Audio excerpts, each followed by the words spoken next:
हम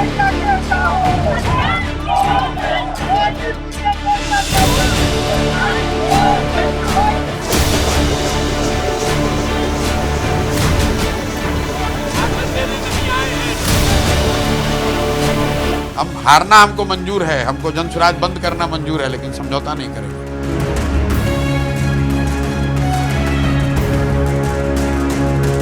बिहार के बांकीपुर विधानसभा उपचुनाव में जनसुराज पार्टी के संस्थापक प्रशांत किशोर ने ऐतिहासिक जीत दर्ज की है। पीके ने बीजेपी के 30 साल के किले को सिर्फ 30 दिन में ही ध्वस्त कर दिया। भाजपा के राष्ट्रीय अध्यक्ष के सीट पर, उस सीट पर जहां 30 वर्ष से भाजपा हारी नहीं है, वहां पर चुनाव हो रहा है। और वो चुनाव अगर भाजपा इतनी बुरी तरीके से हार जाए, सिर्फ चुनाव ना हारा है, हर बूथ हार जाए, तो निश्चित तौर पे ये रेफरेंडम है। ये दिखाता है कि जो सम्राट चौधरी का चेहरा है, जो उनकी नीतियां हैं, जो जिस तरह से सरकार चल रही है, उससे जनता कितनी खुश है। इस परिणाम के बाद क्या बिहार की राजनीति में एक नए युग की शुरुआत के रूप में देखा जा रहा है? क्या बांकीपुर की जीत विपक्ष की उम्मीद की जीत है? और क्या प्रशांत किशोर मगध के नए चाणक्य के तौर पर उभर रहे हैं? ये कई सवाल है जिनका हम आज जवाब ढूंढेंगे इस वीडियो में। नमस्कार, मैं हूं आकांक्षा और आप देख रहे हैं न्यूज़ 18 का डिजिटल प्लेटफॉर्म। तो क्या बिहार और देश की राजनीति में बांकीपुर विधानसभा उपचुनाव का रिजल्ट एक बड़ा मोड़ साबित होगा? लंबे समय से बीजेपी के गढ़ रहे इस सीट पर जनसुराज पार्टी के संस्थापक पीके की जीत के मायने क्या है? पीके ने बांकीपुर सीट 19,324 वोटों के भारी अंतर से जीती है। प्रशांत किशोर को कुल 64,151 वोट मिले, जबकि उनके निकटतम प्रतिद्वंदी भाजपा के नीरज कुमार को 44,827 वोट मिले। वहीं आरजेडी कैंडिडेट रेखा गुप्ता 14,273 वोटों के साथ तीसरे स्थान पर रहे। इस जीत के बाद राजनीतिक गलियारों में ये चर्चा जोरों पर है कि क्या प्रशांत किशोर मगध के नए चाणक्य बनकर उभरे हैं? क्या इस जीत के बाद पीके राष्ट्रीय राजनीति में विपक्ष के नए रणनीतिकार के तौर पर उभरेंगे? चुनावी रणनीतिकार से राजनेता बने प्रशांत किशोर ने अपनी जनसुराज यात्रा और धरातल पर किए गए जमीनी कार्यों के जरिए एक अलग पहचान बनाई है। राजनीतिक एक्सपर्ट्स का भी मानना है कि बांकीपुर की जीत केवल एक उपचुनाव की जीत नहीं है, बल्कि ये जनता के बदलाव के मूड को भी दर्शाती है। प्रशांत किशोर ने शिक्षा, रोजगार और सुशासन के मुद्दों को अपनी राजनीति के केंद्र में रखा, जिससे युवाओं और आम नागरिकों का रुझान उनकी तरफ बढ़ा है। बांकीपुर के नतीजों ने बिहार में पारंपरिक जातिगत और दलीय राजनीति को चुनौती दी है। तो क्या पीके विपक्ष की कमान संभालेंगे? क्या आने वाले दिनों में प्रशांत किशोर बिहार ही नहीं, देश में विपक्षी पार्टियों की कमान संभालेंगे? ये भी सवाल उठ खड़ा हुआ है। तो जानकारों का कहना है कि इस बात पर निर्भर करेगा ये सब कि वो अन्य राज्यों और आने वाले बड़े चुनाव में अपनी पार्टी का प्रदर्शन कैसे रखते हैं। हालांकि मगध की धरती पर उनकी इस धमाकेदार राजनीतिक एंट्री ने बिहार ही नहीं बल्कि देश भर के राजनीतिक पंडितों को ये सोचने पर मजबूर कर दिया है कि क्या एक नया विकल्प आकार ले रहा है? क्या विपक्ष का एक नया चेहरा मिल गया है? देश के अलग अलग पार्टियों और राजनीतिक एक्सपर्ट्स ने बांकीपुर की जीत के मायने तलाशे हैं। कुछ लोगों का मानना है कि विपक्ष की उम्मीद की जीत है। बांकीपुर की जीत भाजपा की लंबे समय से मजबूत शहरी गढ़ में सेंध है, जहां पहले बीजेपी के राष्ट्रीय अध्यक्ष नितिन नवीन जीतते रहे थे। जनसुराज को साल 2025 के बिहार विधानसभा चुनाव में 0 सीट्स मिली थी। उसके बाद ये पहली उनकी चुनावी सफलता है। तो क्या ये तीसरे विकल्प का भी संकेत है? बिहार की राजनीति मुख्य रूप से एनडीए और महागठबंधन के इर्द गिर्द घूमती रहती है। ये तो हम देखते ही आए हैं लंबे समय से। प्रशांत किशोर ने खुद को विकास, शिक्षा, रोजगार, पलायन और साफ छवि वाले विकल्प के रूप में पेश किया। कई रिपोर्ट में ऊपरी जाति के पारंपरिक भाजपा वोटर्स के असंतोष, मुस्लिम यादव वोटरों के एक हिस्से का समर्थन और जेनजी की नाराजगी का जिक्र है। मतदान प्रतिशत कम रहा, लगभग 34% भी एक बहुत बड़ा फैक्टर रहा है।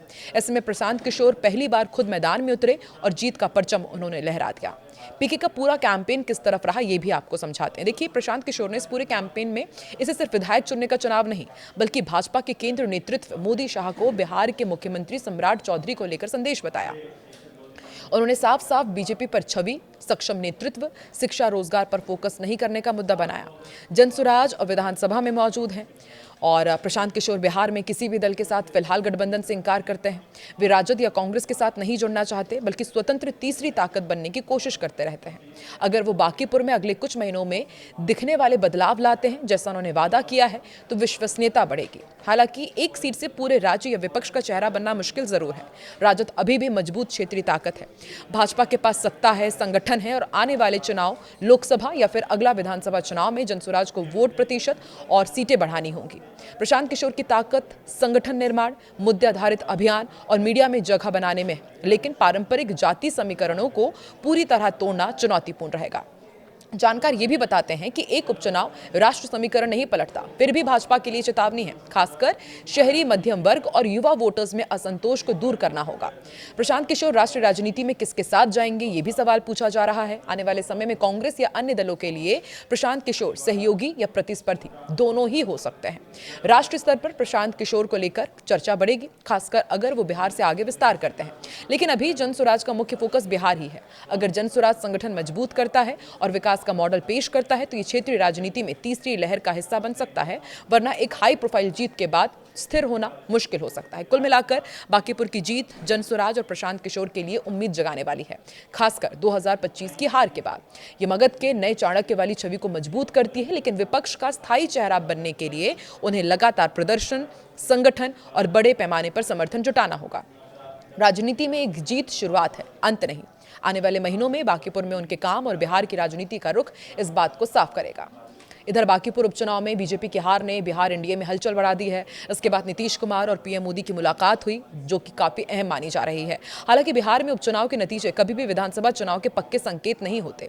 साल 2010 में भी ऐसा ही हुआ था। फिलहाल इसे केवल एक चेतावनी के रूप में देखा जा रहा है। जेडीयू और बीजेपी को तालमेल बढ़ाना होगा। बांकीपुर की हार उनके लिए वाकई झटका है, लेकिन यह भी कहा जाता है कि यह भ्रम हो सकता है, क्योंकि बिहार हर बार चौंकाता है। बांकीपुर उपचुनाव में हार के अगले दिन ही नीतीश कुमार नई दिल्ली आए। प्रधानमंत्री नरेंद्र मोदी से उन्होंने मुलाकात की। बांकीपुर के हार के बाद नीतीश कुमार और पीएम मोदी की मीटिंग बेहद अहम मानी जा रही है। दरअसल बिहार में एनडीए गठबंधन के दोनों साथियों में खट्टा मीठा रिश्ता हमेशा से रहा है।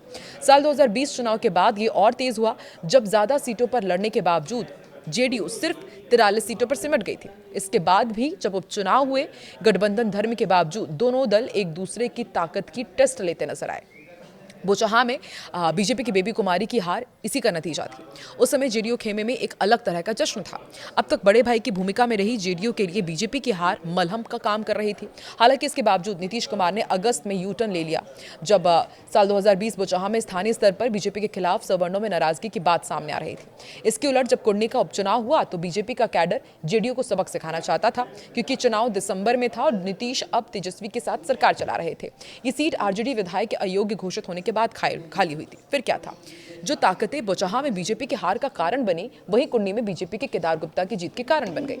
अब बांकीपुर में बीजेपी की हार के बाद जेडीयू कैसा महसूस कर रही है, इसे समझना ज्यादा मुश्किल है नहीं। श्याम रजक की नसीहत आ चुकी है, बीजेपी अपनी कार्यकर्ताओं का सम्मान करे।